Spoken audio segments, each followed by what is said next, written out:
Chair Nutter, we are ready to begin. Thank you, Ashley. Welcome to this regular meeting of the Planning Commission this Tuesday evening, May 28th. Due to an unforeseen technical issue, this evening's Planning Commission meeting will not be streaming on YouTube Live, but is available to view on Zoom and will also be recorded and made available tomorrow on YouTube. I now call this meeting to order. Please join me in the Pledge of Allegiance. I pledge allegiance to the flag of the United States, republic for which it stands, one nation, under God, indivisible, with liberty and justice for all. Ashley, can you please call do the roll call? Yes, Chair Nutter, Present. Vice Chair Patel. Here. Commissioner Nugent, Present. Commissioner Wiggins, Here. and Commissioner Williams. Present. Thank you.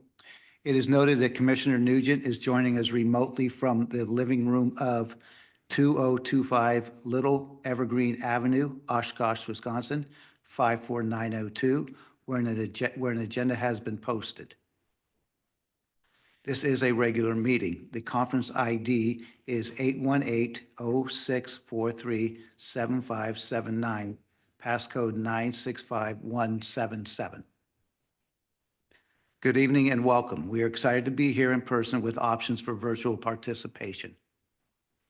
For those attending in person, complete a yellow request to speak slip and hand it to the clerk. If participating remotely, use the raise your hand feature in Zoom and you will be called on at the appropriate time. If calling in via phone, press *9 to raise your hand, and when called upon, press *6 to unmute. These options for public comment will remain available until I close the public comment period for that specific item. And finally, we welcome speakers providing public input, but please be advised this is a limited public forum. As such, speakers must stay on topic if speaking to a particular agenda item. If speakers fail to follow these rules, they will be warned, and if they continue to disregard our rules, their opportunity to speak will be ended.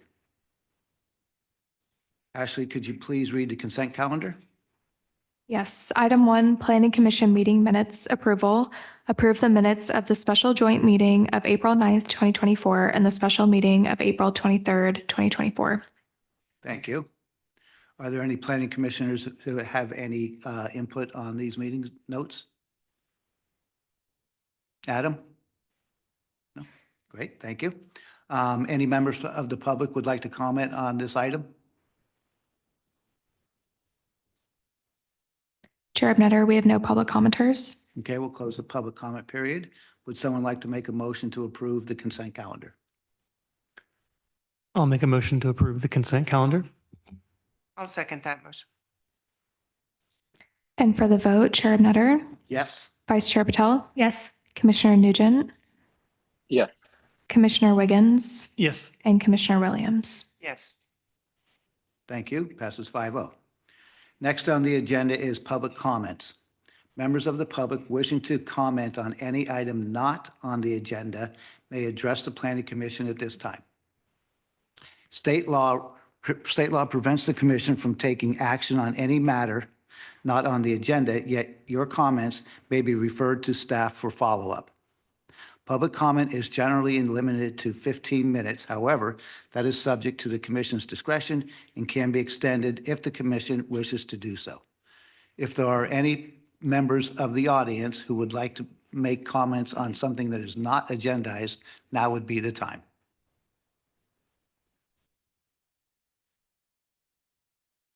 Chair Nutter, we have no public commenters. Thank you. We'll close the public comment period. Ashley, can you please introduce item number 2?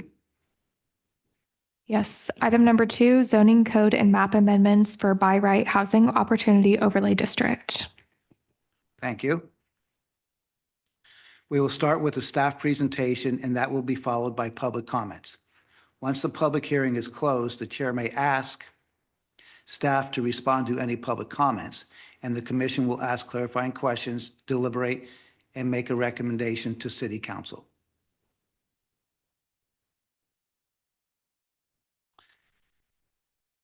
Is this the time, Ashley, where we get the comment from Commissioner Nugent?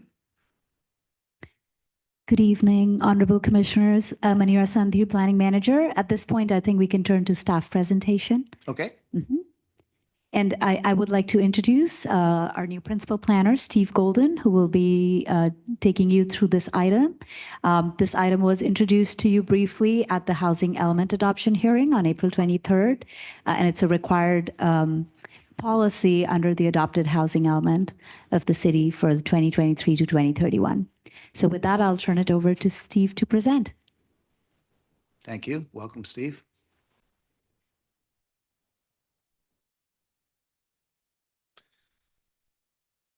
Thank you very much. Good evening, Chair Ebneter and the other planning commissioners.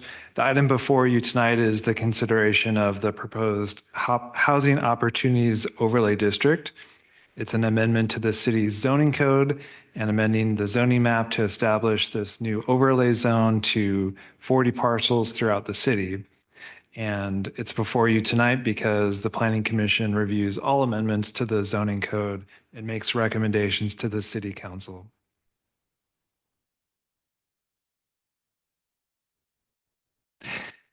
So why are we proposing the overlay district? Well, housing element state law requires that if the city's housing element identifies properties in its current housing opportunity sites inventory that were used in previous housing elements, then the city must adopt a program in the housing element to rezone the sites to allow residential uses by right, which I'll describe a little bit later in the presentation.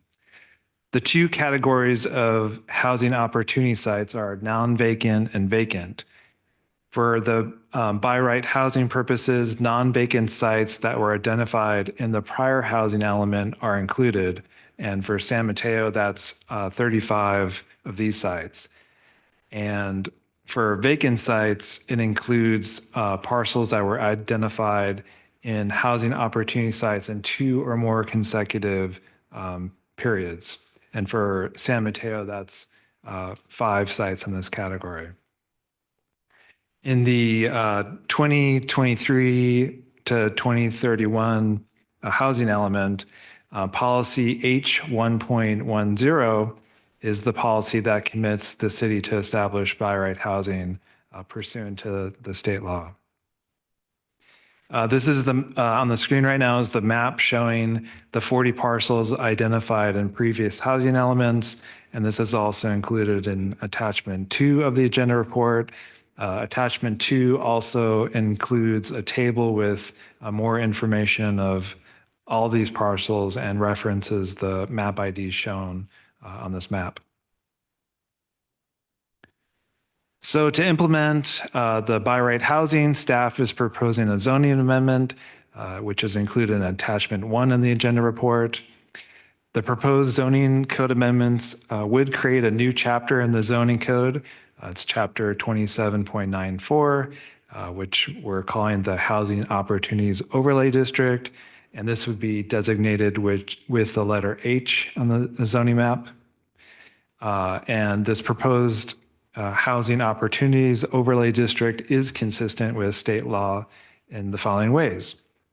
First, it would require that all by right housing development projects propose at least 20% of the units as affordable to lower income households, and that's defined as equal to or less than 80% of the area median income.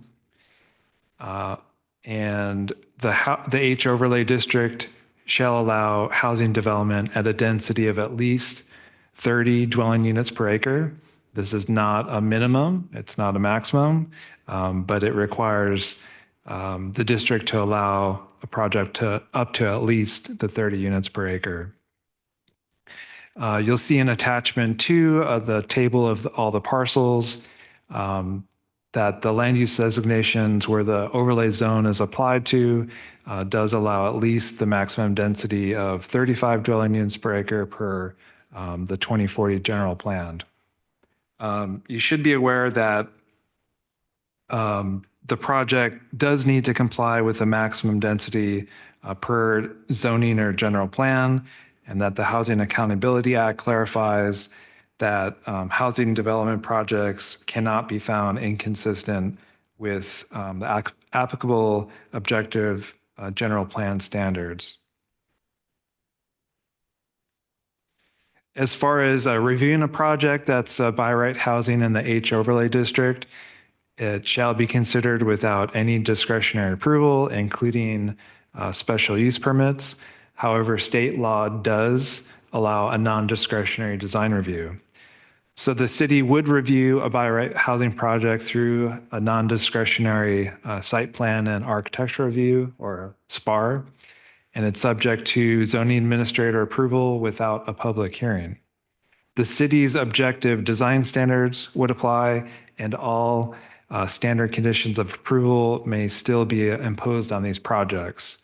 And since the approval is ministerial, the zoning administrator decision for all these projects would be final and could not be appealed to the Planning Commission or the City Council. This process does allow streamlining during the development review process per state law. Also, consistent with state law, all by right housing developments are not considered projects under CEQA.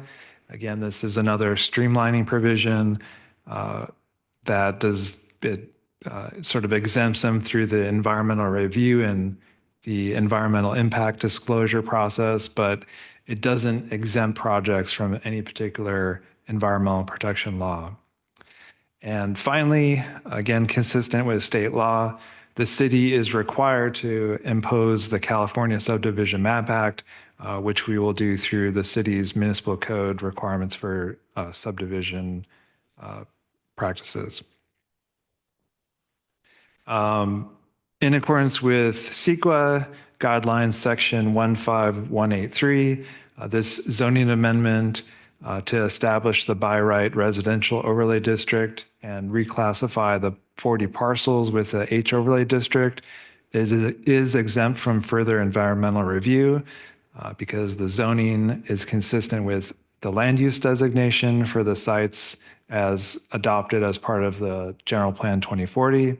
And there was an EIR adopted for the general plan, and it was certified by City Council.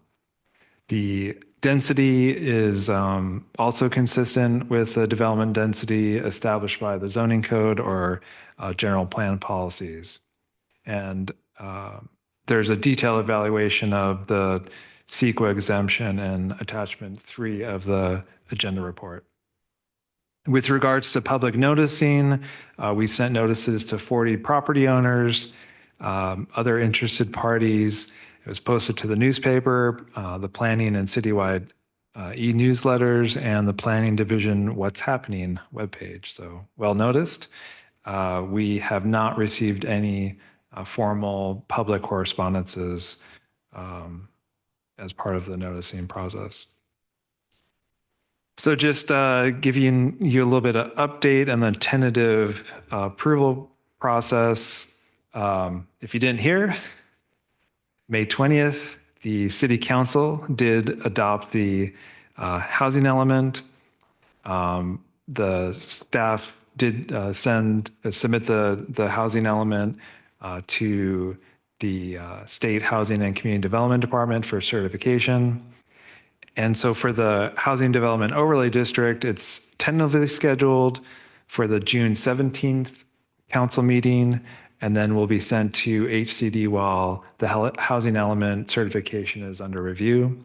The second reading for the ordinance is scheduled for July 15th, tentative scheduled, and it has an effective date of 30 days after the second reading.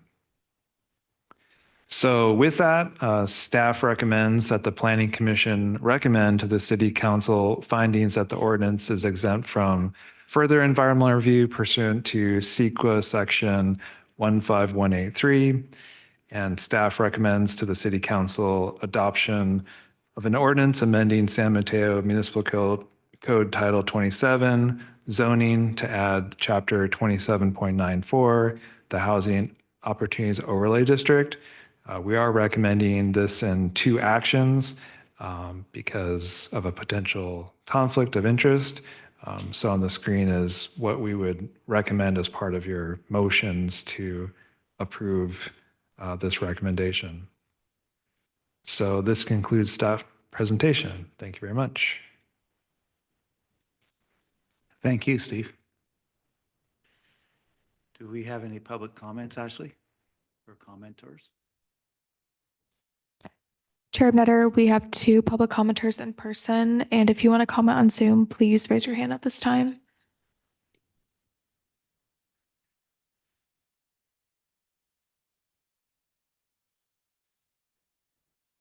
And if anybody else wants to comment, you could just hand me a speaker slip.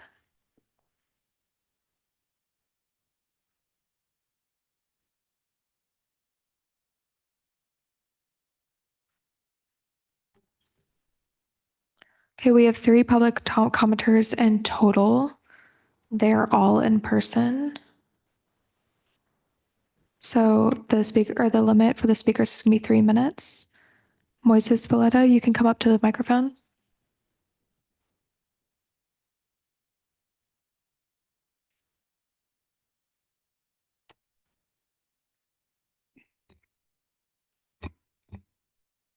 Good evening, all. Good evening to the chair and members of the Planning Commission. Thank you for this opportunity to speak to you guys tonight. So let's see, my name is Moises Villeda. I'm a field representative of Carpenters Union Local 217. We're domiciled in Foster City, but we service all of San Mateo County, representing approximately 1,621 members of Local 217, San Mateo County.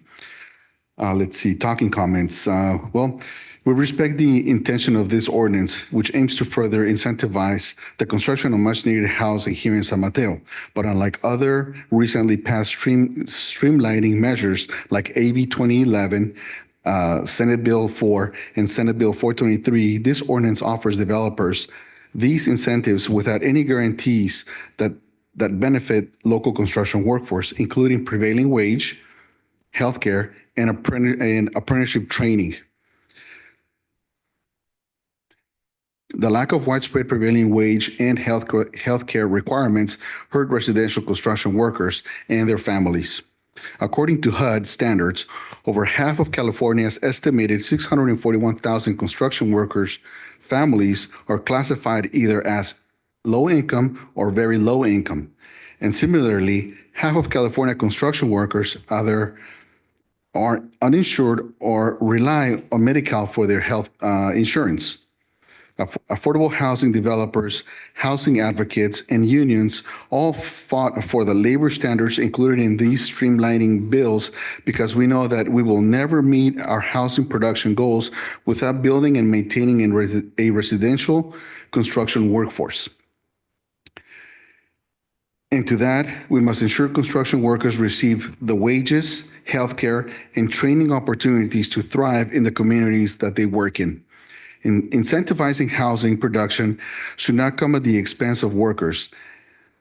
And the state legislation passed in recent years proves that policies can be made cohesively with broad support. So we ask that you amend the ordinance to include strong labor standards in line with that of existing state legislation and the goals of San Mateo's general plan. Thank you for your time. Thank you, Moses.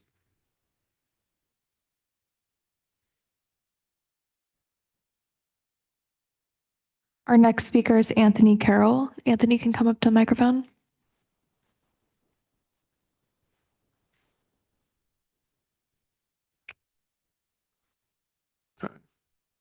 Commissioners, staff, thank you all for letting me speak today. My name is Anthony Carroll. I'm also here on behalf of Carpenters Local 217, and I'm also here to ask you to amend the ordinance for the Housing Opportunities Overlay District to include labor standards consistent with AB 2011 and other recently passed streamlining legislation. For anyone who doesn't know, AB 2011 establishes ministerial CEQA exempt approvals within 90 days for qualifying projects currently zoned for office, retail, or parking. This has provided a 15% reservation for lower income units and prevailing wages and healthcare and apprenticeship opportunities for larger projects of 50 or more units. SB4 and SB423, also streamlining measures, also the same labor standards for projects taking place on church or university land, and for cities who are behind on their RENA goals. In establishing this ordinance, pursuant to Government Code 65583.2, it goes a bit beyond the 3-year rezoning requirement that is actually stated in the code. And it does this by providing immediate streamlining incentives for projects with 20% affordable housing, but with none of the guarantees for construction workers in those other pieces of streamlining legislation. The prevailing wages, healthcare, and apprenticeship opportunities found in the statewide bills were supported by a broad coalition of developers, housing advocates, and unions, because everyone in all of those organizations understands that we can't meet these lofty, meaningful RENA goals if we don't have a residential construction workforce to actually accomplish these goals. Excuse me.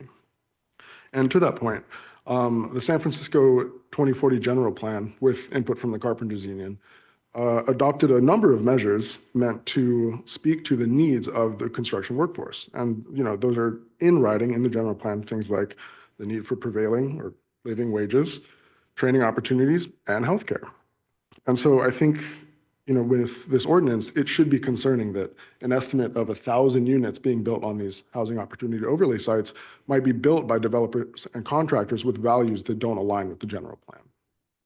So, with all that in mind, we ask you today to please, before you recommend this to the City Council, amend it to include labor standards in line with those bigger pieces of streamlining legislation. Thank you. Thank you.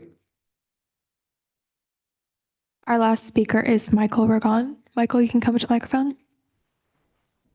Last name is pronounced Reagan. Good evening. Just a quick comment. Michael Reagan, I've been a resident since 1979 in San Mateo. I'm currently the president of the Beresford-Hillsdale Neighborhood Association. And we are quite concerned, and as a resident speaking tonight, of the projects approved. I had looked at some of the paperwork that was given, and the designation of high density were only given on the sites that concern us, in the fact is our neighborhood, which is along El Camino at 28th Avenue.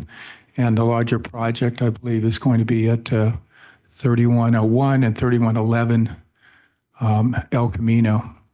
Both those projects you're asking for high density. Right now with Measure Y, I believe it's 30 units per acre. And they want to increase it, and you guys will approve that, I suspect, this evening, to up to 150 units per acre. We feel that there hasn't been any discussion about the infrastructure that is involved in increasing that project. We've also had contact with Bohannon at Hillsdale, and the development that's going to be incurring at the Hillsdale Mall site will also be under the same guidelines. The increase in traffic and all these other scenarios that these projects will kind of increase the overflow that we right now are at capacity as far as along our streets in the community. So I really feel that this really hasn't been discussed. It's easy to just go ahead and say, fine, go ahead and build something, but where is the thought into the effects after these large developments are built to the residents, both in our neighborhood and also in the Bay Meadows neighborhood, which are going to be closest to the projects. Even San Mateo Village will have some interest in these projects. The other interesting thing that I haven't heard is, well, I want to make one point. That I would like to know what they mean by high, as far as the height that you guys are going to allow these projects to be built to. And the last point is, I hear all this thing about low-cost housing, and we're more than understanding that we need that. But we've tried to add up all the different calculations on providing low-cost housing. And nobody's really come up with the definition of how we provide that with the cost of the land and everything else involved in the development of these projects. You know, where's the bottom line as far as the cost that's incurred in building these large developments? And pretty much that's all I have. I ran out of time, but thank you for your time. Thank you, Michael. Chair Ebnetter, we don't have any public commenters. Thank you. We'll close public comment period and bring it back to the commission. Prior to that, does staff have any comments to address the three speakers' concerns this evening? Through the chair, I'd just like to acknowledge that we do have general plan policies that speak to prevailing wages. Those were part of the general plan that was adopted by council. And then secondly, I wanted to note that the table that was included in the attachment that listed the general plan 2040 densities, those are not in effect yet, and they are also the maximum ranges of densities. So the zoning can allow for density that's less than the ones identified in General Plan 2040. The current densities on the sites that were noted by the speaker, the maximums are 50 units per acre under the current zoning. Thank you. And if I may, now might be a good time for Commissioner Nugent to chime in. Thank you. Yes, thank you. Through the chair, I want to note that I live within 500 feet of 3 parcels that are under consideration for the overlay. Therefore, I have a conflict of interest due to my proximity, and I won't be voting on these 3 parcels. And the 3 parcels are 406 Tilton Avenue, 402 Tilton Avenue, and 20 Railroad Avenue. So that is why the motions are split up into 2. Thank you, Adam. And Adam will drop off when we vote the second time. Thank you. Yes, Margaret, it is time for questions. If you would like to start, please. Certainly. I just have a couple, I don't know, kind of big picture questions. One thing I'm not clear on is we've referenced the previous housing elements. Why were they not addressed in previous housing elements? Because is that just was because we weren't looking at housing in the same way that we are now? Well, the provision in state law says if you reuse them from previous housing elements and you don't have an approved housing project, then it has to be a by right residential development. Oh, I see. And then there's those 2 categories, vacant and non-vacant, that have different, either the last housing element or the previous 2. Okay. And And through the chair, Commissioner Williams, I believe that requirement, that statute is new since the last cycle. So that state law was passed between cycle 5 and cycle 6. So this is the first time that cities, I believe, have to do this. okay, thank you. Figured that was the case, but I wanted to clarify because it's the crux of the issue. Oh, and I guess another related point is why were they not introduced during the housing element process for this housing element process? Like, I guess the timing is interesting to me, like why stuff like this. Through the chair, I think we were really short-staffed and focused on getting the housing element adopted, and the state provided us with a substantial compliance letter on January 19th and flagged that we needed to complete this item as quickly as possible. So unfortunately, it was just the timing that we got the letter in January. We were still deep in general plan and housing element adoption at that time. So it took us some time to do the mapping, identify the sites, get all the data together in order to move forward. Okay, thanks for that reminder, really. Appreciate that. I guess, The other thing that caught my attention just now, which I hadn't caught earlier, was that they can be, maybe I have that wrong. Is that right? They cannot be, if they're approved by the zoning administrator, they cannot be appealed. And explain the difference to me between other projects that can be appealed. I mean, aren't there other projects, you know, that's typically they can be appealed. So I wanted to know what the differences are there. Yeah, through the chair. With these by right housing projects, the state law doesn't specifically say ministerial, but that's the intent. And so if it's non-discretionary and the project complies with all the objective design standards, then it meets the requirements for the by right, and that's can't be appealed to the city council or planning commission. So it's part of a ministerial action at that point. Okay. I just didn't know if there was anything more to that because it seemed different than other projects. I think that is all I have for now. Thank you. Adam? I do not have any questions. Thank you. Thank you. Margaret? Seema?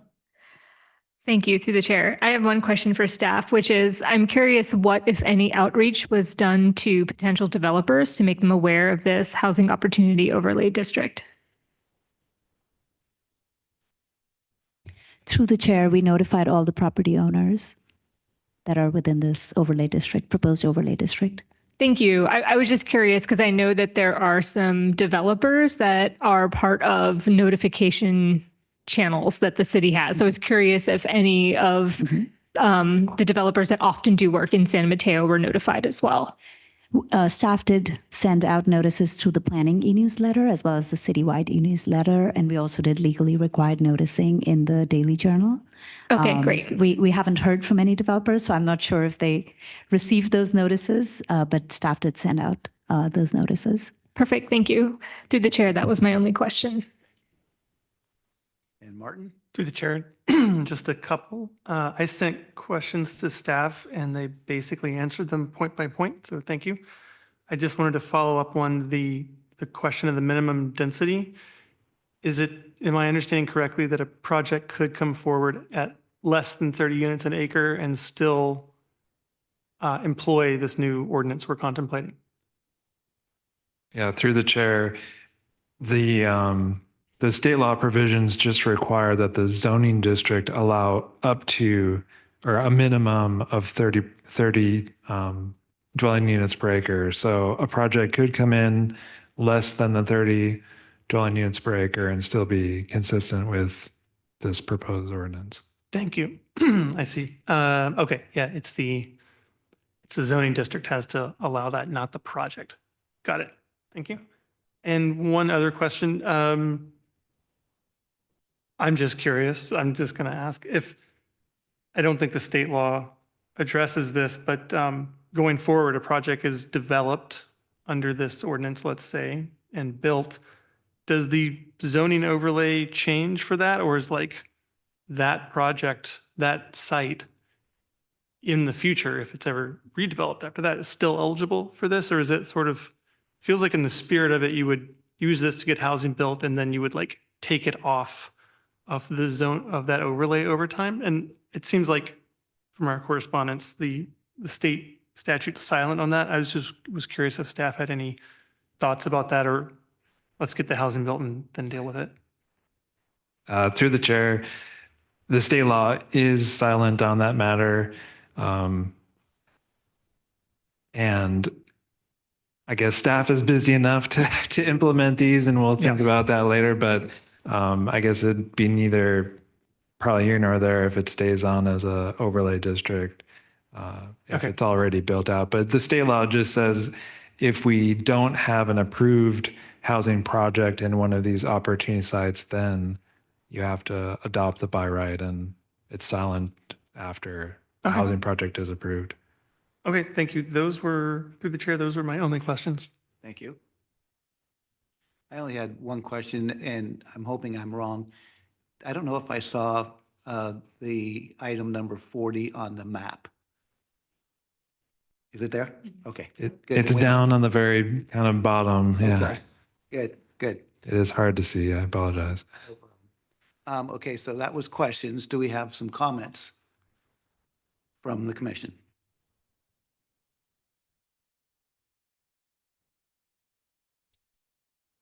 Through the chair, I don't think I do. Through the chair, no comment except to say that I'm very excited to see this come into practice, and I hope that this spurs development on these 40 sites. The comments from the public and the responses were very helpful. So that sort of helped me with some of what were going to be my comments. Then I guess I don't have comments other than, well, I have another question. So I know we pulled them off into, or Commissioner Nugent was saying that they're, the ones that are within his 500 feet from where he lives, I guess, are pulled off separately. I'm not sure how that is being addressed today. Okay, and then there are some, for instance, like projects sites number 10 and 11, which we've seen a project for it. And I'm wondering, how does this affect, or how does this correlate with the projects that we've seen? Through the chair, we debated on that and we kept the projects that aren't built yet. So these might be projects that were under review, or there might be issues with construction, or there's extensions that have been sought. So just given the uncertainty in the market, we decided to keep all of the sites that don't yet have housing projects that have been built on them. Okay.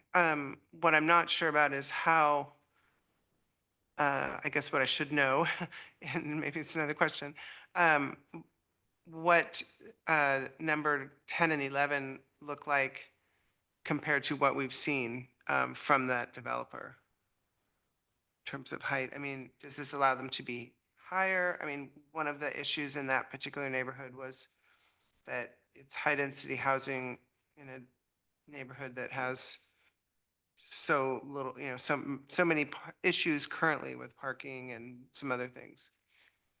Well, we do not have a proposal under this ordinance at the site, Commissioner Williams, so it's hard to compare the two. However, as Principal Planner Golden pointed out, that an applicant can propose any kind of project that meets the underlying zoning as long as they propose 20% affordable units. My understanding is that previous proposals have met the minimum inclusionary requirements for the affordable units, but the 20% is a higher bar. Okay, I think that answers my questions again. I don't have any further comments either. Okay. Thank you, Stephen, for the work and the presentation.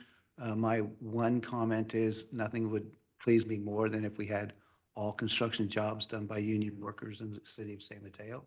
I know that's been an ongoing debate for decades, and I really appreciate the union members coming and presenting their ideas to us on a regular basis. I know some progress has been made on getting at least some wage equality. And I don't know what type of support the council has for union jobs, but I do know that they have been supportive in the past. And thank you for coming and presenting your thoughts once again. Are we ready to do? Oh, through the chair, I I'm do have sorry. a comment. Sorry, Adam. No worries. No worries. Meant to ask you first. Yeah. I actually do have a comment, and it's on the same vein that you were just talking about. And I would like to ask the city council consider breaking out, having two options for developers, because we have a 20% bar for affordability. And I would want to recommend that we have the option to either do a 20% affordability level or the city's designated affordability level with the labor provisions of the recent legislation AB 2011. And so that way the city can kind of see what would be most effective. I appreciate that. Do we have some input from the city attorney on that comment? Thank you, Adam. Good evening, Mazarine Vicaria, Assistant City Attorney. I would need to research that and look into that to make sure that would be consistent with the Government Code Section 65583.2, which controls the by right ordinance. And so at this time, I don't know if we could move forward with that recommendation unless the Planning Commission wanted to give me time to look into that, but it would require like rewriting the ordinance. So, or at least part of it. I mean, I think that if we could at least, and Adam, I don't want to speak for you, but if we could at least express in the recommendations to the city that the commission had interest in this, if feasible, and they could weigh in on it. I think I would appreciate it. I don't know if the rest of the commission would. Through the chair, yeah, that's what I was thinking. If staff could look into it between this meeting and when it goes to council, and then we could just express our interest in it. Would the Planning Commission still feel comfortable moving ahead with the recommendation as written with a supplemental recommendation? Yes. Because we need a written recommendation on the zoning code amendment, basically as drafted, and then your recommendation would be supplemental? Okay, thank you. We're good? Yes, that sounds good. Perfect, great. With that, do we have the motion to look at to move forward on?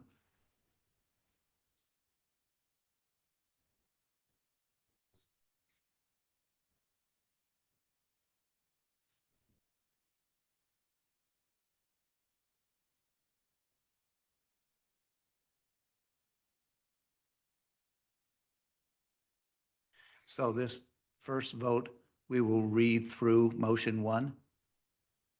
And then will we read it again through, okay? May I ask a question of staff? For the supplemental recommendation, do you want us to also do that in two parts?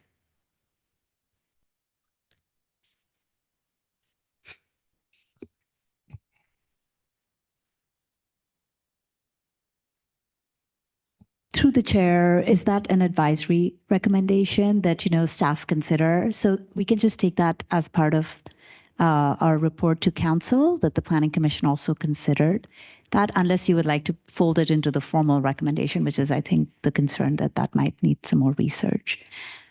So if your recommendation is advisory, then staff will certainly look into it as part of the item that goes to council, and we don't need to fold it into the motion that you make today. But if you'd like to fold it into the motion, I would do it as part of motion one. Through the chair, the question I have, it seems like that would work. The only question I have is if the staff come back to city council with knowledge one way or another that this could be included in the ordinance, would that mean this would have to go back to Planning Commission, or could it be acted upon by the city council at that time? Our municipal code requires that there be a written recommendation from the Planning Commission to the City Council on zoning amendments. And so that's kind of the baseline understanding. So I highly recommend that we use the language proposed with an advisory recommendation to look into the alternative. But we know that this recommendation matches the intent of state law. And then we also are on somewhat of a clock with HCD. So I don't know how creative we want to be. But I will leave that to this planning commission's discretion. Okay. I would like to do it as the recommendation as you had just mentioned, and see where that goes. You mean advisory? Advisory, yeah. Do we need to vote on an advisory recommendation? Are we going to put the advisory recommendation into the motion number one? Yes, we'll put it. in Okay. motion one. And if you would like, Seema, you can. Yes. I would like to motion that we recommend to City Council to establish the housing overlay district and rezone the 40 parcels listed in attachment 2, except 406 Tilton Avenue, 402 Tilton Avenue, and 20 Railroad Avenue with the housing overlay designation, and that we provide an advisory recommendation to City Council that they consider providing two options. One is the 20% affordability level, or either the city's designated inclusionary affordability level with the labor provisions in AB 2011. Great. Do we have a second? Second. We have to vote, please, Ashley? Yes, Chair Bender, Yes. Vice Chair Patel, Yes. Commissioner Nugent, Yes. Commissioner Wiggins, Yes. and Commissioner Williams. Yes. Thank you. Passes 5-0. And Adam, you're going to drop off? Yes, I will be leaving the Zoom and then returning once this second portion is done. Thank you.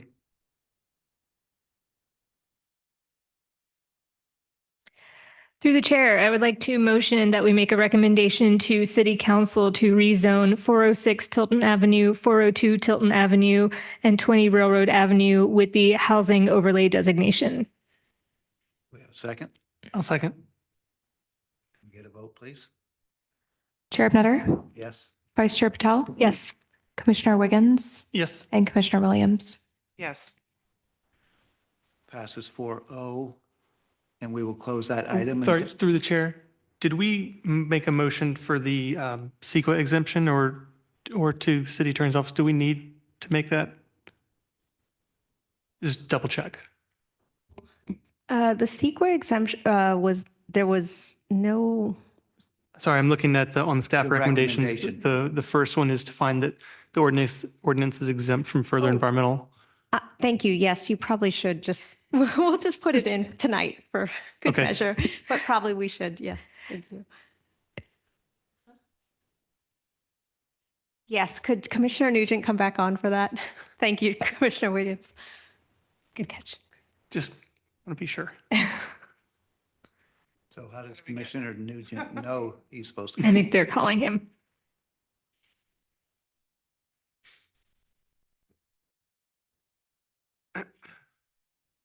Through the chair, we'll give him a minute to join. I've notified him that he can rejoin the meeting. Okay, thanks. What are we going to do without you? Details.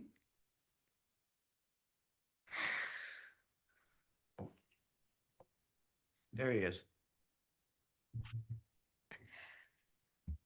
All right, through the chair, I would like to motion to recommend to the City Council findings that the ordinance is exempt from further environmental review pursuant to California Environmental Quality Act, Section 15183. I'll second that. Chair Bender, Yes. Vice Chair Patel, Yes. Commissioner Nugent, Yes. Commissioner Wiggins, Yes. and Commissioner Williams. Yes. With that, we will close the item unless we need to readdress option 2. Beautiful. Thank you. Can we take a 5-minute break, please?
Item number 3. Yes. Item number 3, repeal resolution for design review process for larger development projects. Thank you. We will start with a staff presentation, and that will be followed by public comment.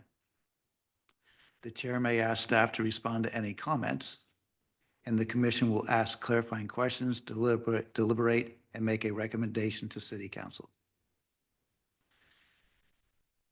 Good evening, Planning Commission and members of the public. This is Elaine Ling, Principal Planner. The item before you tonight is repeal the third-party design review process for larger projects.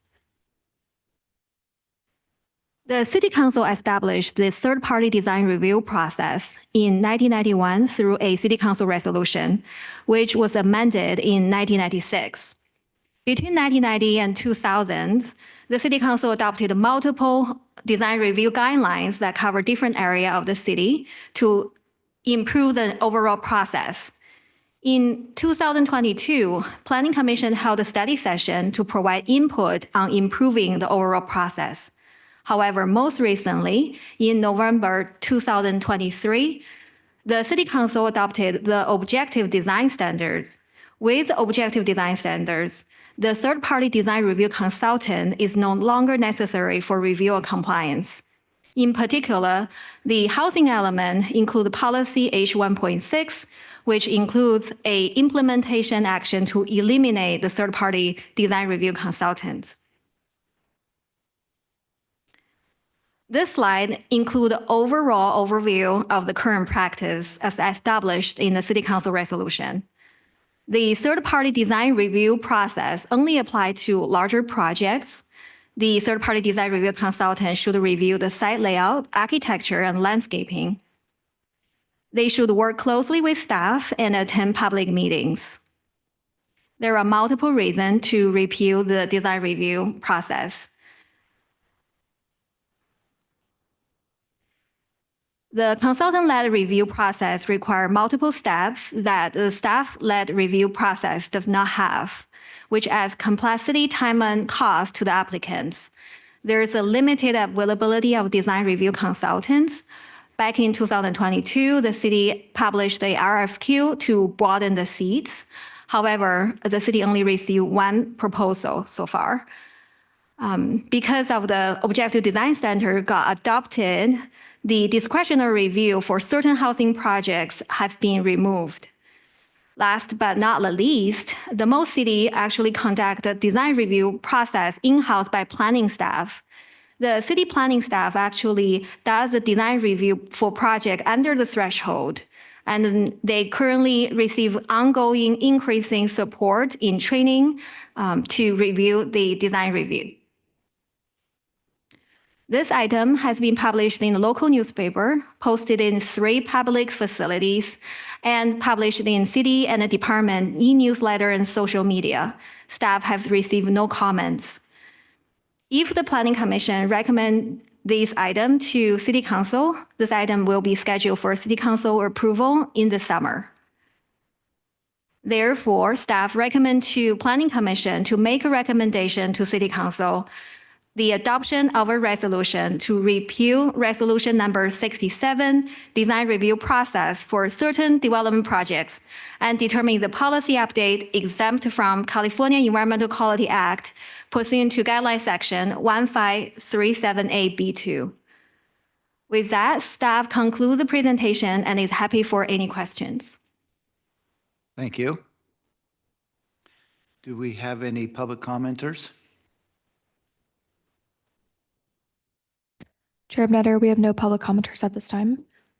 Thank you. We'll close the public comment period and bring it back to the commission for clarifying questions. Mr. Nugent, would you like to start? Yes, I do not have any questions.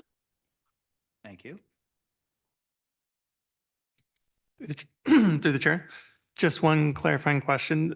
We are repealing the requirement for third-party review. Is this, would this apply for projects that pursue objective design standards only, or would this apply for any project that would have required it. Through the chair, that will remove the design review process for all projects. However, it's at the zoning administrator's discretion to request that third-party review, so it's still an option. Got it. Thank you. That was my only question. I have a question. So you made the comment that, and this was actually going to be one of my questions, but you noted that many cities have already made this step and taken this step and do not have third-party design review. But they may have instead in-house design review board or architectural review board. That's not what's being proposed here, though. Is that correct? That is correct. So we're not replacing a third-party design review consultant with any kind of in-house design review other than staff, right? That is correct. Through the chair, if I may add, so for larger, I mean, to sound like staff can't do it, but staff has a lot of work already. yes, through the chair, that is correct, Commissioner Williams. However, for larger projects where there is discretion, the Planning Commission and City Council would be the decision maker on the design review. So staff reviews projects that are at the zoning administrator level. And those are typically smaller projects or single family homes, where we also have robust guidelines to apply to those discretionary projects. But for larger projects that are not subject to objective design standards, the Planning Commission and City Council would still be the decision-making authority. And so it is not unusual for cities to rely on the Planning Commission and Council for those kind of design decisions and findings for larger projects. Okay, that helps. Okay, thanks. Any other questions from commissioners? Okay, do we have comments?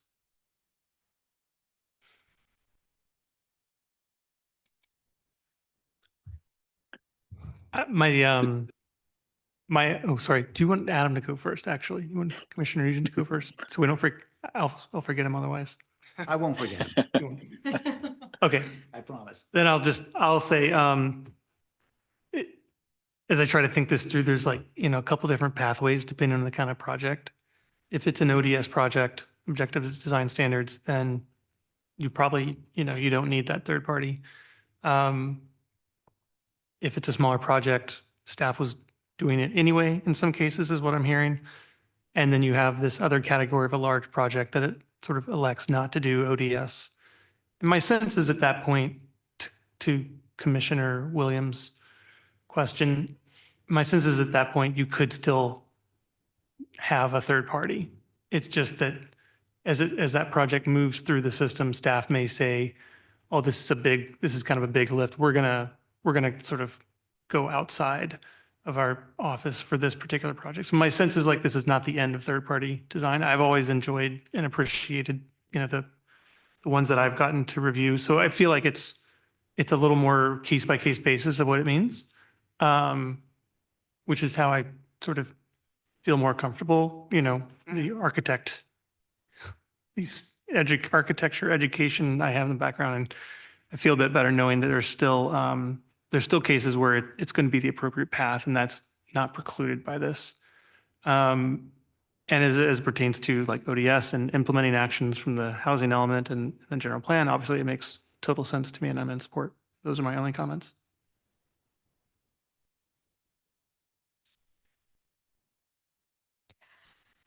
Yes, to +1, to repeat what Commissioner Wiggins said, my understanding is you could still elect to do it, but it's just not required. So if staff is short-staffed, they could rely on a third party as needed, but it's just not required at this point.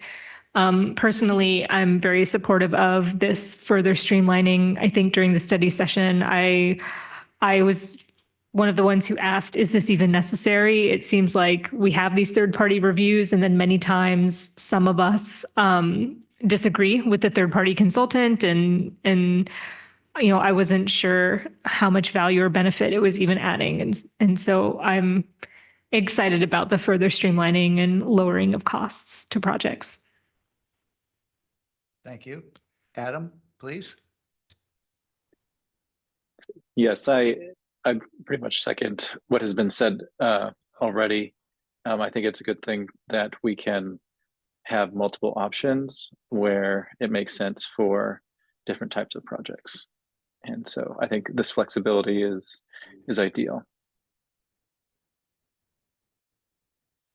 Well, I have a few comments.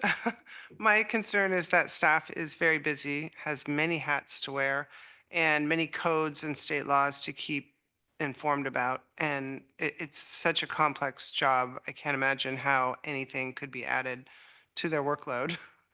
And I really appreciated the fact that the addition in the packet with the timeline of how this, how we kind of came to where we are now. Because when I moved to San Mateo in the 90s, I was surprised at some of the buildings that, really looked like no one had reviewed them for design. I mean, they were newish buildings, large buildings, and they were, minimal site work, awkward massing, and lack of design detail. I think that's changed, and the evolution that's laid out in the packet was helpful because I could see how, that makes sense based on kind of the evolution of the buildings in the city.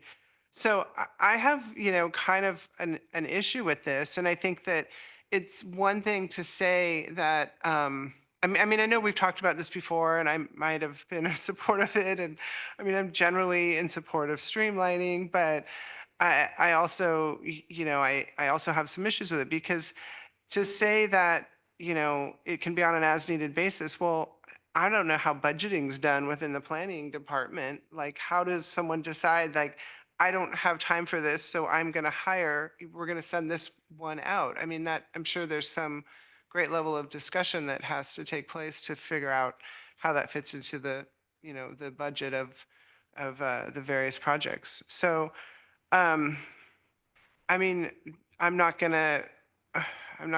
probably going to vote for this as well as everyone else, but I think that it's not as simple as it sounds. And I think we're missing, we're simplifying the overall design process. And, usually the applicant and their team has thought things through pretty well, but the third-party review looks at things at a, on an independent level. And they look at things at a detailed level that is important. So those are my comments. Thank you very much, all of your comments. Margaret, I don't want to diminish your thoughts either, because I've always weighed heavily on the third-party consultant. I thought they were great. I think in this case, where we're going to objective design standards, it simplifies it quite a bit. And is not going to impact the larger, more complex projects to the extent that I think that it would be a concern. So with that said, if we have had our time to comment, would somebody like to make a recommendation?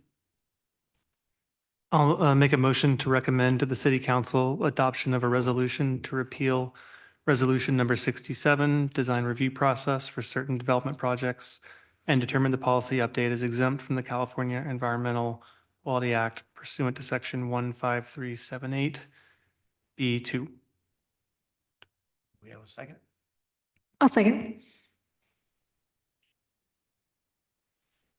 And for a vote, Chair Ebneter, Yes. Vice Chair Patel, Yes. Commissioner Nugent, Yes.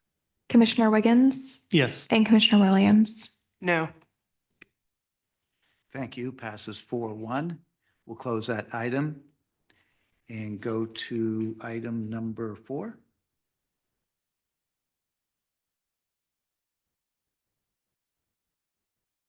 Item number 4, update requirements for preliminary application review requirements for new development.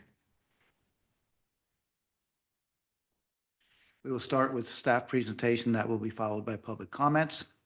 The chair may ask staff to respond to any public comments, and the commission will ask clarifying questions, deliberate, and make a recommendation to City Council. Good evening, Planning Commission and members of the public. This is Elaine Ling, Principal Planner. The item before you tonight is the preliminary application review requirement update for new development. The current process have a two-tiered approach based on the project size, as established through a City Council resolution. The formal pre-app have a noticing radius of 1,000 feet. The process starts with a neighborhood meeting with mandatory staff attendance, followed by a Planning Commission study session. The informal pre-app only requires a neighborhood meeting with optional staff attendance with a noticing radius of 500 feet. The city's current pre-app process was designed to foster public awareness by sharing the project details, collecting feedbacks, and potentially reduce the likelihood of appeal and resolve any issues before the formal planning application submission. However, certain elements of this process add unnecessary costs and time to the applicant, and in particularly is not consistent with the state statute for certain housing project review. Housing element, which was adopted by City Council on May 20th, include policy H1.6 with following implementation actions. It required to eliminate the pre-application requirements for all housing projects, regardless of the size, and allow zoning amendment to allow administrative approval for residential project with up to 25 units if they meet objective design standards. The zoning amendment has been done on December last year. Therefore, staff proposed the following modifications. The first modification is to simplify the formal and then informal pre-app with a consolidated framework to be called early community engagement process. The process includes 3 key components: noticing, neighborhood meeting, and planning commission study sessions. For the noticing, the current noticing requires a 500-foot radius for informal pre-app and a 1,000-foot noticing radius for formal pre-app. The proposed policy adds a third category for minor projects, such as one-story single-family residences. The minor projects only require to notice the adjacent neighbor upon the project submittal, the formal project submittal. The neighborhood meeting will only applicable to project with a 500-foot and 1,000-foot noticing radiuses. The process is further simplified. Staff attendance will become optional, but the applicant are required to record the meeting, upload to a public accessible website, and share the link with the city. Further requirements, such as meeting date, meeting content, will be standardized and included in the future policy menu. Housing element policy H1.6 necessitated a change to exempt all housing projects from Planning Commission study sessions. Therefore, staff propose a policy that requires study session for larger projects after the formal planning application submittal. However, the applicant can request such Planning Commission study session prior to formal application at a conceptual stage with conceptual plans. Staff also want to bring up 2 discussion topics. The first topic is regarding the noticing. So the current noticing includes the following recipients: the homeowner association, interested party, and the subscription emails. Staff want to ask the Planning Commission whether to make changes to broaden or reduce the notification process. The second discussion topic is regarding the proposed new category for noticing. The minor projects include the following 4 types: new one-story single-family residence, second-story addition of 200 square feet or more, fence exception or fence over 7 feet in height, or any minor projects as determined by zoning administrator. Does the Planning Commission want to recommend any changes to the project types for the new categories or modify any categories? This item has been published in local newspaper, posted in 3 public facilities, and published in the city and the department e-newsletter and social media. Staff have received no comments. If Planning Commission recommend this item to City Council, it will be scheduled for council approval in the summer. Afterwards, if council approve this item, staff will update the planning application guide and other handout to outline the procedure for the applicants. Staff recommend the Planning Commission make a recommendation to City Council, repeal Resolution number 69, 2020, and adopt an early community engagement process for development projects, including changes to a mandatory Planning Commission study session requirement and the simplification of the noticing and neighborhood meeting procedure for all planning applications, and determine that the policy updates is exempt from California Environmental Quality Act pursuant to guideline section 15378B2. With that, staff conclude the presentation and is happy to answer any questions. Thank you, Elaine. Do we have any public comments? Chair Bennett, we have no public comments. Then we will close the public comment period and bring it back to the commission for questions. Seema, do you have some questions? Through the chair.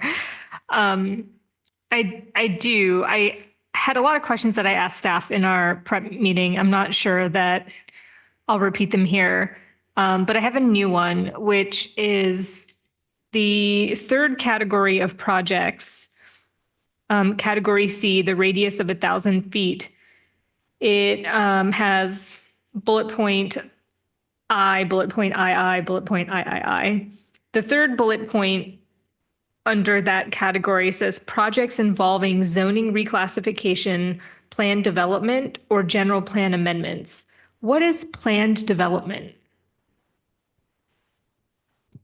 Through the chair, Manira Sandhi, planning manager. So our codes allow for a planned development in the city through a special use permit that allows exceedances of density standards for those site or even intensity standards or variations from setback standards and height standards to allow for quality of development. So there is a specific subcategory that can be accommodated within those kind of planned developments.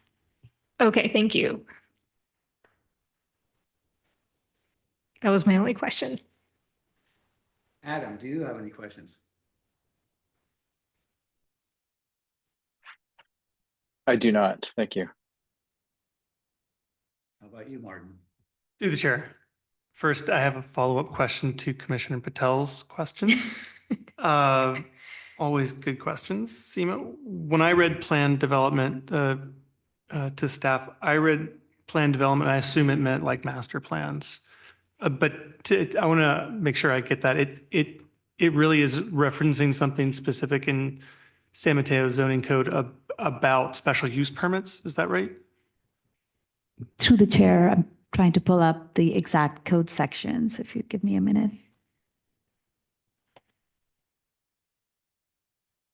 Through the chair, I think it's primarily just a more discretionary process than our typical process. Just like as a higher level explanation, but I will let staff answer that. But that's how I think of planned developments here in San Mateo and elsewhere. Yeah, I can give an example. So the planned developments are specified under Chapter 27.62 of the zoning ordinance. And an example project that we've had recently includes the redevelopment of the fish market site, which is zoned commercial, allows for residential. However, the applicant has chosen to apply for a planned development that significantly exceeds the underlying zoning density of the commercial uses. So it's very unique. It's not a master plan. A master plan is typically a legislative action. So it's a different kind of process. In other cities, I've seen planned development also be a legislative action, but our code requires planned developments be done as part of a special use permit. Thank you very much for that. I had one other question that I had emailed to you. And I was just curious, adjacent properties as a concept, I think makes sense. And I noticed a little bit in there about, properties that are, you defined it, thank you. Adjacent properties means adjacent directly or separated only by a right of way. And so then I started like, okay, so it's the house across the street, or it's like, what if it's catty corner? And I'm wondering if you considered, just because you already have this like 1,000-foot radius and a 500-foot radius, like a really tiny radius, so that you don't have to look at weird situations of big right-of-ways or different things. Like, what if it was just a 50-foot radius? Not proposing a change. I'm just curious if staff foresees any challenges under the adjacency principle, or if you feel like you can, and I totally defer to you because you do this all the time, or if you perhaps in a situation where it's unclear, I'm guessing you might just err on the side of caution and lump something in if you aren't sure. Through the chair, so in those cases, staff will probably reach out additional neighbors just in case. So for example, the definition also include if they share a corner. If they only share a corner and then the original lot or subject lot is an irregular lot, then that way you want more neighbors, which is okay. And through the chair, if I could add, so the noticing procedures do add some flexibility to allow for zoning administrator interpretation. So I would hope that we would use some judgment and some common sense in our approach. So if there is a very minor project that is across the highway, for example, from an adjacent property owner, because that could be considered a public right-of-way, the zoning administrator can make the determination that that neighbor across the freeway does not really need to be noticed. So we've built in some discretion into these processes, which did not exist previously. And I'm hoping that we can rely on, the scope of the project and the potential impact to neighbors to make that determination. Gotcha. Okay, thank you. That was my only other question.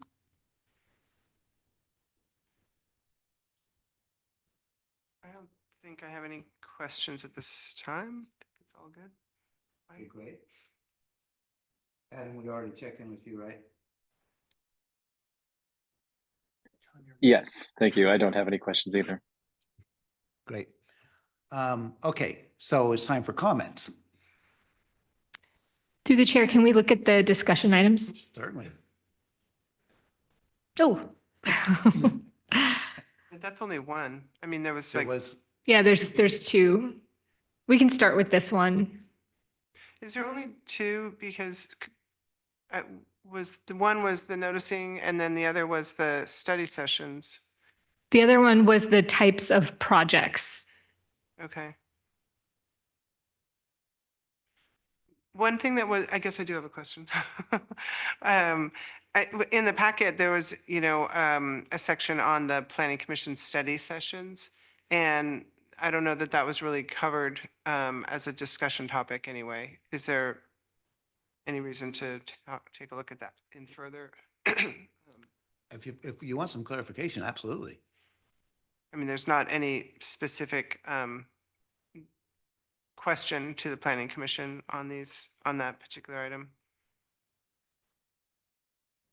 I guess it's just loop. To me, that was like the main part of this agenda item was the fact that we were gonna reduce or eliminate some of the Planning Commission study sessions, and the discussion topics focused on the noticing and the notification process.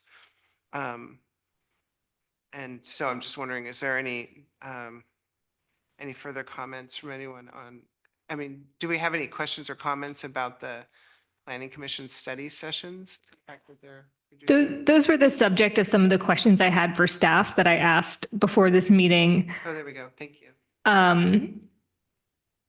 And, it really stems from this adopted housing element policy H1.6, which I'm going to quote from it because I copied it into my notes. bullet point A says, update the city council resolutions that establish the pre-application and development review processes to eliminate the pre-application requirement for housing projects and eliminate the third-party design review requirements for housing projects that meet objective standards.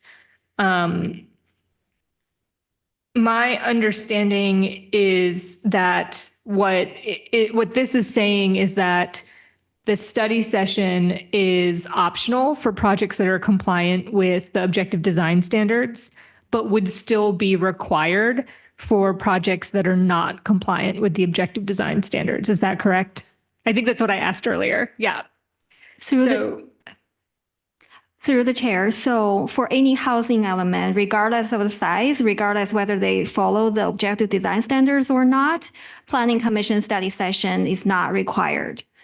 However, for other projects, they're required to do the Planning Commission study session after the formal application submittal. So we eliminate the pre-application Planning Commission study session. However, if they request to do that before the formal application submittal, that's okay. I see. That's helpful. Thank you. I think I just got more confused, actually. Let me ask again. So you're saying that it's eliminated for all housing projects? Pursuant to the housing element policy H1.6. Got it. But would still happen for commercial projects that don't meet the objective design standards? So it depends on whether it's actually meet the housing project definition. So if the commercial part is over 1/3, then yes. Yes. Yep. Yep. Okay.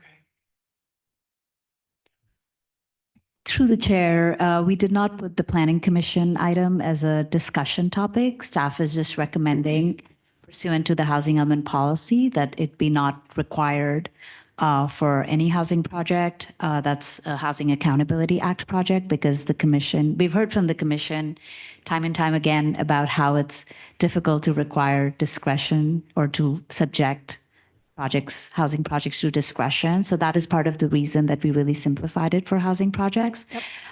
The projects that are not Housing Accountability Act projects would still go through a Planning Commission process. However, we have folded that as part of the formal review process, because we did hear from developers time and time again that the pre-application process was adding a lot of time and cost to those projects. And so we felt that the Planning Commission input could still be received early on in the process without having to do a separate application.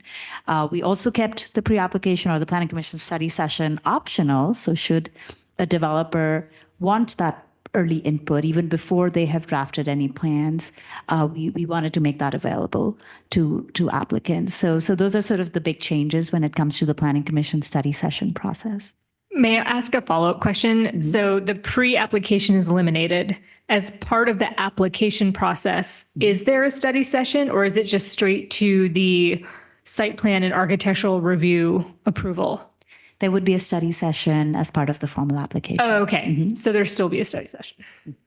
So what seems somewhat interesting is that I think 1.5 to 2 years ago, the discussion was around, should the developers be bringing more schematic type drawings to us for study sessions? And that is where we had been directing them to do.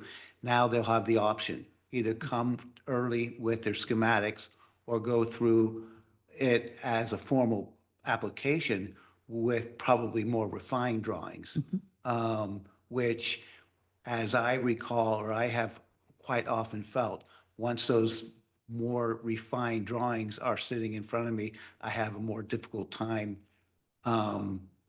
asking for changes. And I think that was part of what we were trying to avoid. But now you can go either way. Correct. Okay, great.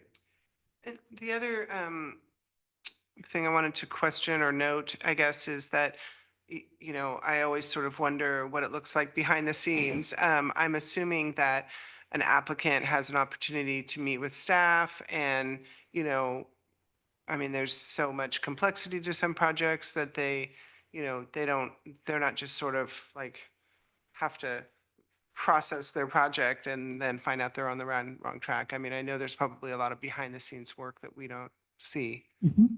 Yes, through the chair, we do have the option to take in some research fee, a deposit-based fee, and work with the applicant, have regular meetings with them, review preliminary plans, give them early input. So for larger projects, I've seen that being used or being suggested to applicants to allow for that. Great, thank you. So we're going to look at the different items that you wanted us to address. But before we do the discussion topics, are there any other items that you would want to look at other than just the ones that are shown as discussion topics? Adam? You go with just the items listed? Yes. Okay. Yes. All right, great. So who would like to start? What time is it there, Adam? It's 10:30. Why don't you start? Please. Okay, sure. So when it comes to noticing, I always worry that we create sort of unintentional gatekeeping situations where we're either trying to get a geographic small area that's co-located with the project, or trying to broadly get everyone in the entire city.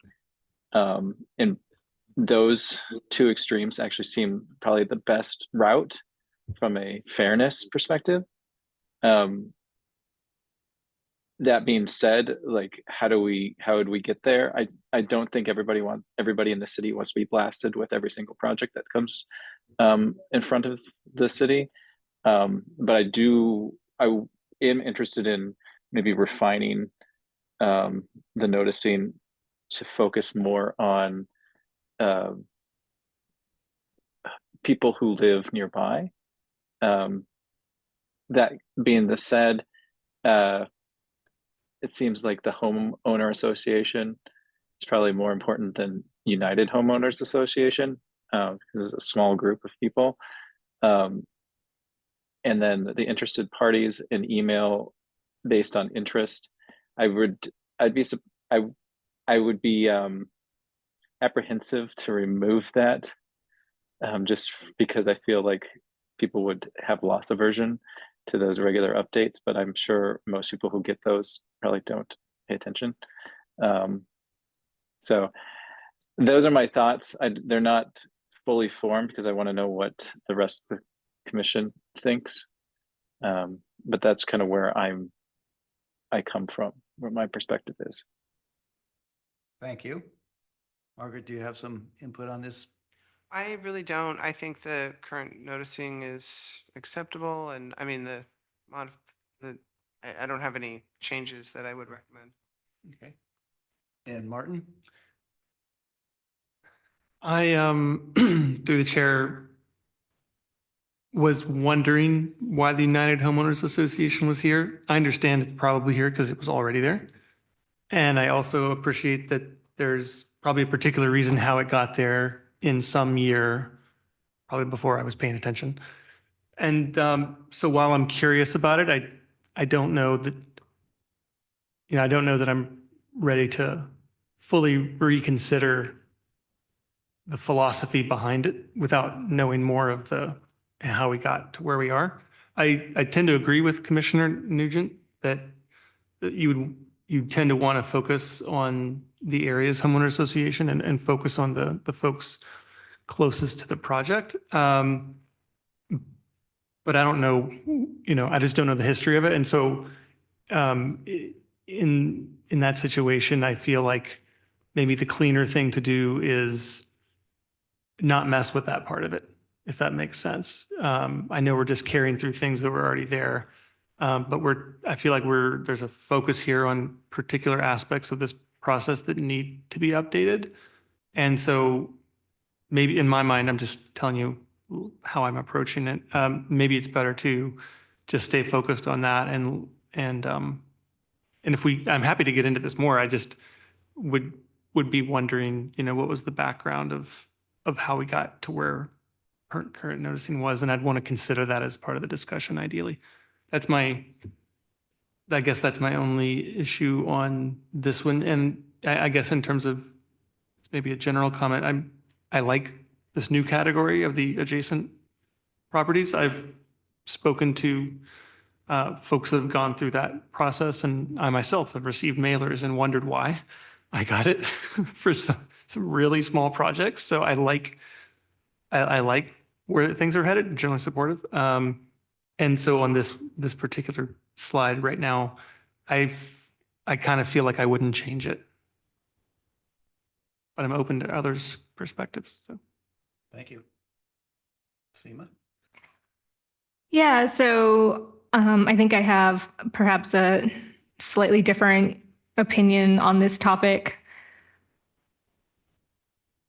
I think echoing what Commissioner Nugent said, I think about what is the goal of the notification process.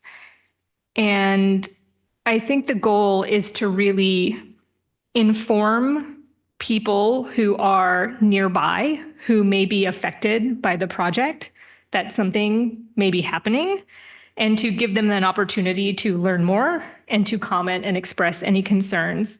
And I kind of see this as a way for the city to enable conversations between neighbors about and diffuse tensions before problems arise. And when I think about where we've gotten to today with the 900 list, where there is a huge list of organizations and individuals that are notified for these projects, I worry that we've gotten far from that sort of first principle goal of fostering communication between directly impacted neighbors and diffusing tensions within the very hyper-local community. I know I've been contacted by people who are concerned because recently there's been a community organization who has been asked to be notified of any project that is happening. And that has, I think, increased some anxiety around why does that community group want to be notified? What do they plan on doing? Do individuals in that organization even live in my neighborhood? Why might they want to know about projects that are going on in my neighborhood? And I think it makes sense to pull back and to refine and to go to those first principles of how do we make sure that people who are directly impacted by this work know about it and have an opportunity to raise those concerns. When I look at the homeowner associations and the United Homeowners Association specifically, one thing that concerns me is that these are not formally official recognized groups by the city. I know many years ago, I saw a list of homeowners associations on a city website, and I asked at the time our clerk, Patrice Olds, what criteria does a group have to meet to be listed as an official neighborhood association of San Mateo? And the answer was, well, these aren't official neighborhoods associations of San Mateo. We don't have city endorsed, city recognized, city approved neighborhoods associations. This is a list that has been provided by SMUHA and is listed on here as a courtesy to SMUHA. And then within SMUHA, if you ask what is the criteria to be a neighborhood association, it's very loose. And so my concern is a little bit, anyone can be a neighborhood association. There are some neighborhood associations in San Mateo that are quite rigorous, that have bylaws and have regular meetings that are open to the public and have annual elections that are voted upon by members. And then there are some neighborhood associations in San Mateo where it seems like it may be one or two people that have always been the neighborhood association in perpetuity. And given that variation in criteria and eligibility of what those organizations are, and given that they're not officially recognized by the city, I think, to me, it makes sense to pull back, to limit it to who are directly the people who are going to be most impacted. And then there could be, I think, discussion around should there be some kind of email list where if you as a person or you as a community group or you as a neighborhood association want to be proactively notified about something in the city, you can subscribe to that email list. And then there's one message that goes out by the city to that email list. And the burden to notify those people is not on the applicants, but it's instead kind of being done as a courtesy by the city. At the end of the day, all of this information is public, right? So at any time, anyone could contact the city and say, what projects have been submitted in my neighborhood or what projects have been submitted in San Mateo? And we need to provide that information. I think what I am sort of wrestling with is what is the right balance so that we are keeping it focused on people who are directly impacted and we are not, as Commissioner Nugent said, blasting the whole city and then potentially having people who aren't directly impacted but have opinions kind of show up and maybe complicate the situation. Thank you. So that is all to say, let me summarize that. I would remove the homeowners association and SMUHA from this list. I would require noticing to the property owners or tenants within either the 500 or 1,000 foot radius. But then I would be open to something like an email list that anybody, even people not in the city, if they wanted to, could subscribe to get notified. Thank you very much. To me, as Martin had said, it'd be nice to know why the homeowners association organizations have been the go-to for distributing information. And I'm thinking probably at some point it made a really good idea because you had solid homeowners associations throughout the city. There were regular meetings and the information, it was a great way to disseminate the information effectively. I do know in my neighborhood, where I've been there for 25 or 26 years, when I first moved there, there was not an active homeowners association. Then maybe 15 years ago, one was, it was rebranded and brought back to life, and now it's gone dormant again. So using the homeowners association as an avenue or mechanism for getting information out really depends on a few people in these neighborhoods. Very small amount of people get involved in them. And I enjoyed it when ours was active because we were getting good information. But now it's kind of dormant and the information is not being disseminated through the homeowners association. And I've always kind of struggled with how the city tries to get their information out. Where I live, there's only a few areas that are could greatly impact my quality of life, yet I'm well without further than 1,000 feet from them.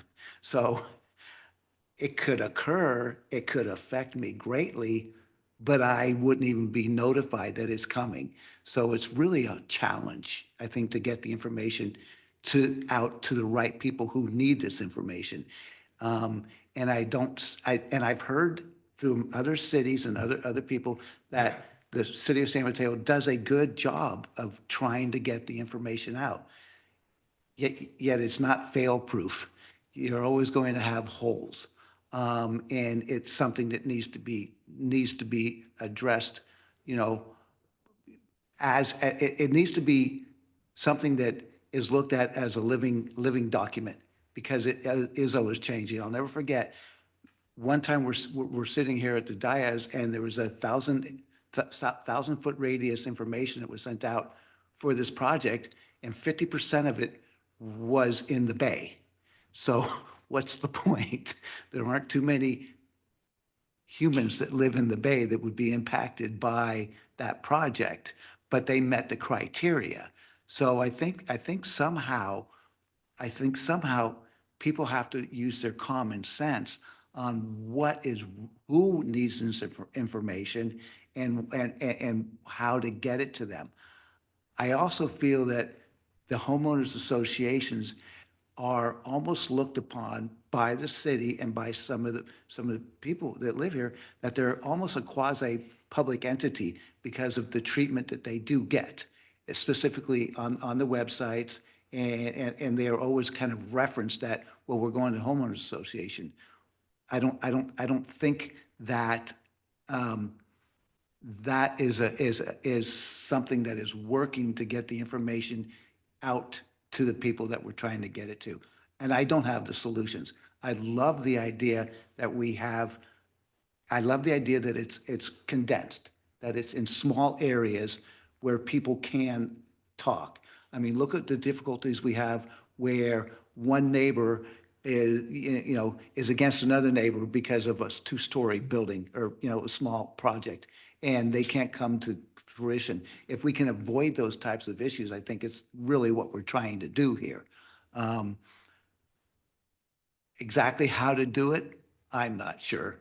I mean, it's an ongoing project.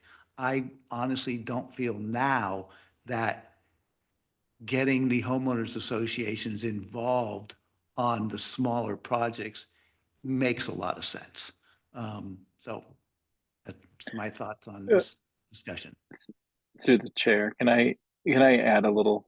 We were talking about. So there were mentioned. I think Commissioner Wiggins had contemplated. What was it? What were the conditions that led to this list? And I think it most likely is a list that evolved prior to email, and where having some sort of contact that you could disseminate paper and other word of mouth to other folks like a homeowners association was an effective means. But for practical purposes, as long as there's an email list of subscribed folks, like it's whether or not we target homeowners associations or not, it's kind of moot, because anybody can sign up for such a list and then they get that email. So I would caution that we don't spend too much time on this, because as long as there's an email list, anybody can sign up for that. Yeah, and I just want to add to that. I think that that the reducing, maybe there's people on the list or there's people that don't need to be notified, but I mean, reducing it doesn't do us any favors. It's better to just get the information out and notify whoever wants to be notified, and in particular, making sure the adjacent properties are notified. I think that that's critical, of course. And then sort of everything's covered. And I will say, just as anecdotally, when I was doing small residential projects for a while, I would always tell the homeowner, like, go next door and knock on the door and tell your neighbors you want to add a second floor addition, because it's nicer if they hear it from you than if they get this like weird letter in the mail that they have to figure out what it means from the city. Then they're always like, hackles are raised. And so part of it is, like you guys are saying, just talk to your neighbors, explain what you want to do, and it helps. Thank you. So where do we land on recommendations for this topic? I personally think it would be cleaner because it's about who does the applicant have to notice, right? So I think it would be cleaner if the applicant only has to notify the adjacent or radiused properties. And then separately, if the city wants to maintain an email list that anybody can subscribe to, then it's really on people to choose to subscribe or unsubscribe from that list. And the burden isn't on the applicant to have to notice any organizations. And what's your input on that, Adam? I think that's a practical solution, and the interested parties, which might or likely include associations or whatever, will get onto that list. And I think that it seems to me to be the most practical way to go about it. Okay. Martin? I've been persuaded. I agree. Okay. Margaret? I think I agree. Specifically, what is the question? What the input was on the noticing that we would like to recommend to council. And specifically, what we've come up with is removal of the homeowners association and United Homeowners Association, as long as there is an email list that they can subscribe to, but also the interested parties upon request and the adjoining neighbors. Yes, I agree with all of that. It's just interesting because I didn't think that not the homeowner, but the applicant, I should say, of the project was responsible for notifying homeowners associations. I thought it was already just the radius, but I mean, I know that's what we've been talking about for 10 minutes, but I'm just sort of like, yeah, that is kind of odd and surprising. I thought that was the city that did that and not the applicant. I mean, the city provides the list, but okay, I agree. And then question for staff, which is, we discussed this a little bit in our planning meeting, but it sounds like there is an interested parties list right now, but it hasn't, I don't know the last time that it was cold or like, is like, how often does staff send a message out to it and say like, remember, you can unsubscribe from this if like you don't want these emails anymore? Like, should there be some sort of refresh process with that list?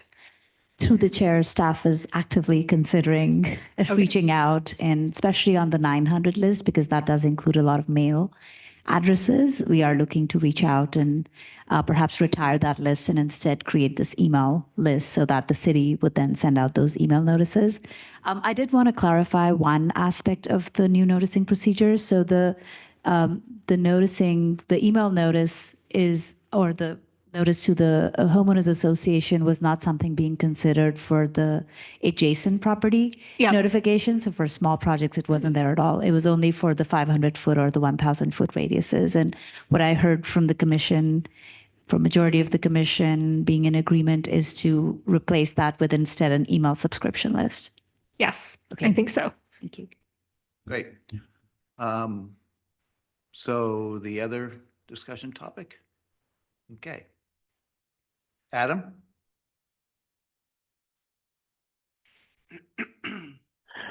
Hold on, let me just read this again.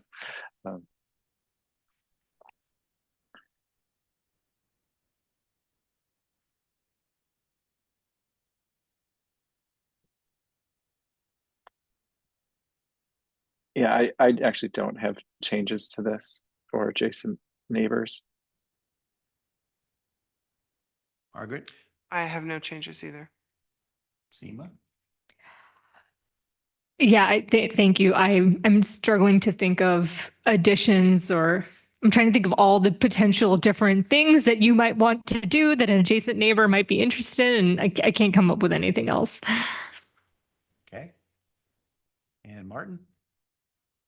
None for me. I'm not going to go down the rabbit hole of trying to imagine everything that could happen. This seems thoughtful and I mean, pretty darn good. So I can think of some because there's a lot of work in my neighborhood, and people might have been like, oh, I mean, I've heard neighbors say like, oh, I didn't know they were doing that, and it's like, and they didn't have to get notified. Through the chair. Okay, now I thought of one, so I have to ask. I do think that a category of thing that people express interest and concern about fairly often is tree removal. Is tree removal required to be noticed to adjacent neighbors?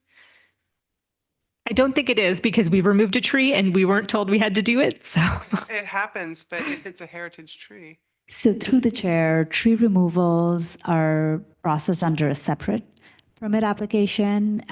So it's not subject to this early community engagement process. But there is noticing required for tree removals as well. It's an action taken by the city's arborist, and then it is also appealable, is my understanding. Oh, I mean, we got the permit. I know we were by the book. I just don't remember that part. Yeah. Oh, I know we were trying to wrap this up, but backtracking.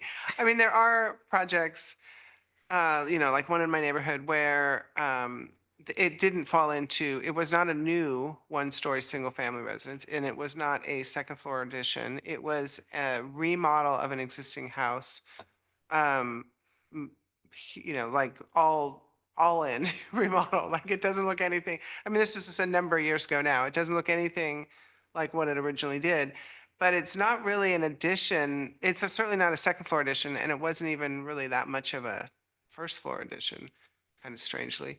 And I mean, there's been a couple in my neighborhood like that, and no, people were like, how were they able to do that? Why didn't they have to tell us? It's like, well, they don't have to. That's how it goes. And through the chair, typically remodels where, that don't trigger planning application review are done through the building permit process, and those are ministerial, so they don't have any noticing requirements at all.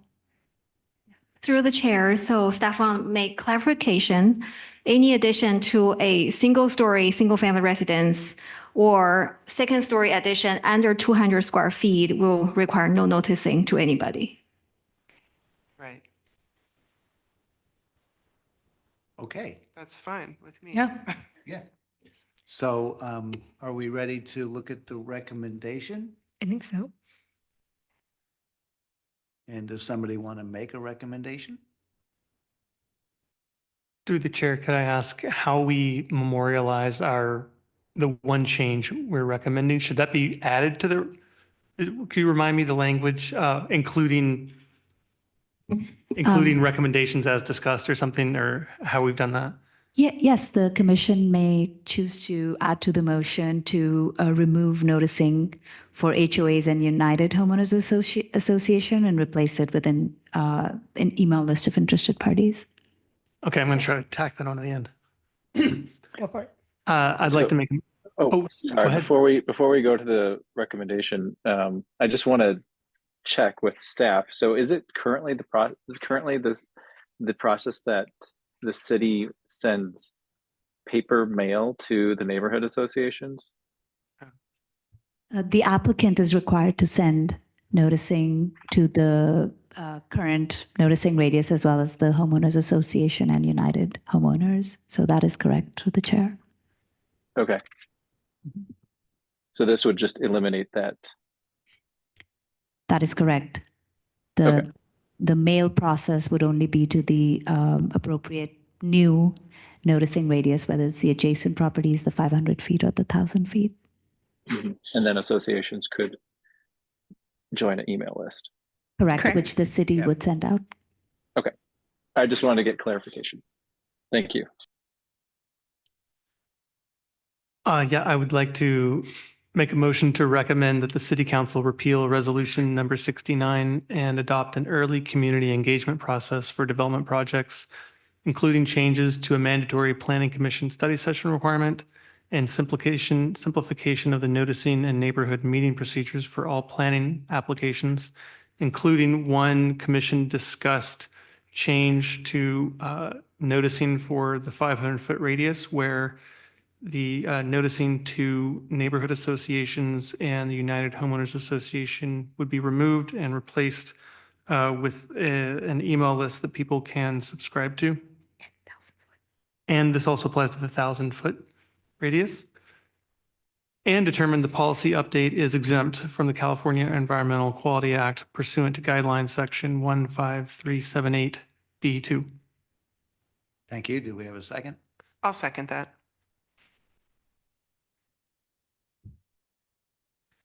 And for a vote, Chair Nutter, Yes. Vice Chair Patel, Yes. Commissioner Nugent, Yes.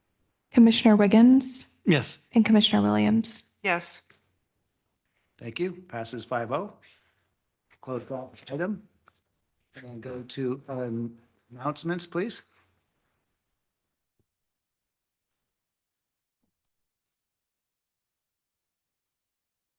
All right, I think our big announcement for the evening is that this is Commissioner Wiggins' last meeting with the commission. So I know on staff's behalf, I just want to thank you, Commissioner Wiggins, for your very thoughtful comments and questions for a lot of different items. I was looking at the list of what we've done in the last 2 years, and it has been very extensive. There were several large projects, so planning entitlements for Hayward Park Station, Dragers, Block 21, 4779, Nazareth Vista, and also several study sessions. There were code amendments, a number of them for streamlining our processes, but also for implementing a city local SB9 ordinance to allow for lot splits and 2-unit developments. I believe the ADU ordinance was also heard by this commission, and this commission also acted on the objective design standards for the city. And then finally, I think our biggest 2 efforts over the last 2 years were the housing element and the general plan. And so we really appreciate your dedication and hard work and, thorough review of all the materials and getting us those questions in advance, which really helped us prepare for those meetings. And I do welcome the commissioners to say a few words as we lose Commissioner Wiggins. Adam, could we start with you? And we're not sure how we're going to deliver you cake, but we'll try. That's all right. I am going to miss having you and hearing your wonderful comments. You always have good insight, and I have to check myself to not just second everything you say. Yes, it's been an absolute pleasure working with you, and I'm going to miss you. Yeah, I also want to say the same thing, that it's just been a pleasure working with you. You've had such a great positive attitude, which I think we all do. There's, literally training sessions on how to get along with you planning commissioners, and we don't really need those training sessions, but we'll really miss your positive attitude and your preparedness and your questions, as Adam said. So, yeah, well, but I understand it's a big commitment, and so enjoy your extra time each month with your family, because that's very important.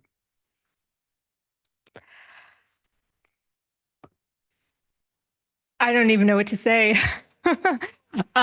Great comments from my fellow commissioners. I echo them. I mean, it's just been such a pleasure working with you on this commission. I feel like every time you have commented, I have learned something new. And I think that is what I will miss the most, is how much I have learned about air quality, about entitlements, about landscape, about everything. You've always shown up with such a thorough amount of preparation that I have always appreciated.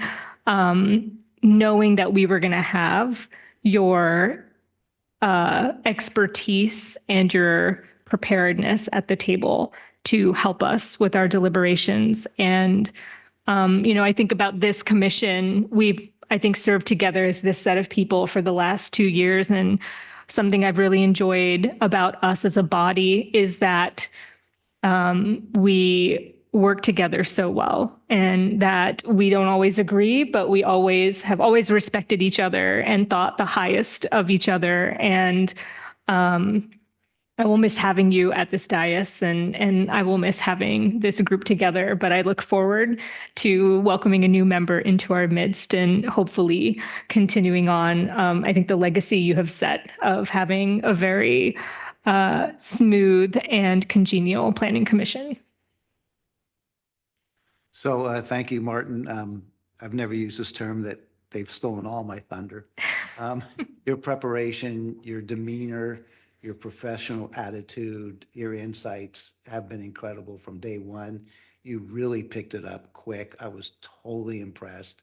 It's a tough learning curve, and you just dived right in and proved that you belonged here. Your assimilation into the group was incredible. I don't think I've ever seen 5 commissioners work as well as we've been able to, and you were an integral part of that. I did enjoy your environmental concerns on projects. They were extremely important. They get overlooked more often than not, and they are a critical component to citizens' lives. And you've stayed focused on that strong, and that was really something that we needed in this group also. You will be missed, but I am grateful for the time that we've had with you. And I'm sure you'll be coming to a lot of meetings as public, because now you'll be able to say anything you want. But thank you so much. And I hope you come back someday. Yes. Yes, absolutely. Through the chair, just a few words. Thank you to staff for everything that I've learned.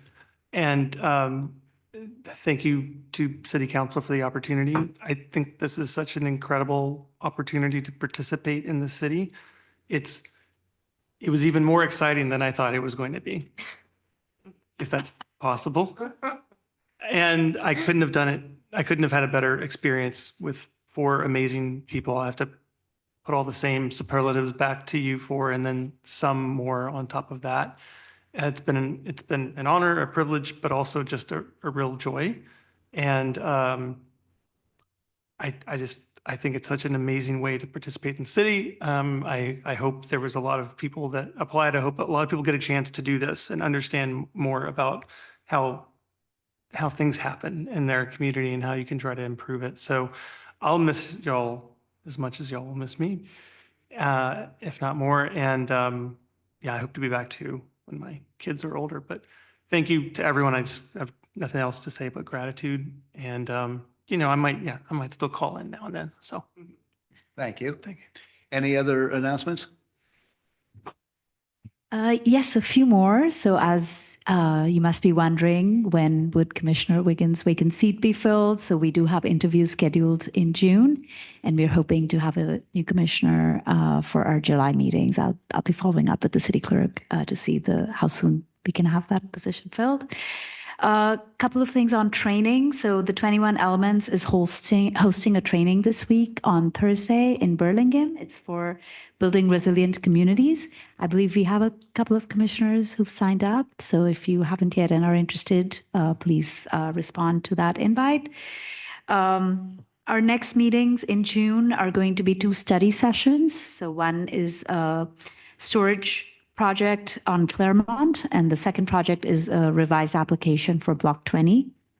So they'll both be coming before the commission. And then finally, next week on June 3rd, the City Council will be considering general plan and housing element implementation items. So if you're interested, you may tune in to hear more. That's it from staff. I have a question. Are those 2 study sessions in June split between the 2 meetings? That is correct. Okay, great. I believe I will be out of town for the first meeting, which I think is the week of The June 11th. June meeting. 11th. Oh, no, I will be in town for that. Okay, great. Never mind. I think that's the one that I'm out. But yeah. Okay, June 11th. So Commissioner Williams will be out. So we will only have 3 commissioners. So we'll need all 3 present for quorum for that item. And then the next meeting will be June, 25th. Yeah, that'll be the second study session on Block 20. Are any commissioners planning to be out for that day? Not at the moment. Okay, thank you. Yeah, June might be a little bit tight, so Yeah. please let us know if you plan to be out or need to be remote, because we may have some coordination to do at our end for quorum issues. Great. Mhm. Thank you all. We'll close the meeting. Thanks, Adam. Thank you.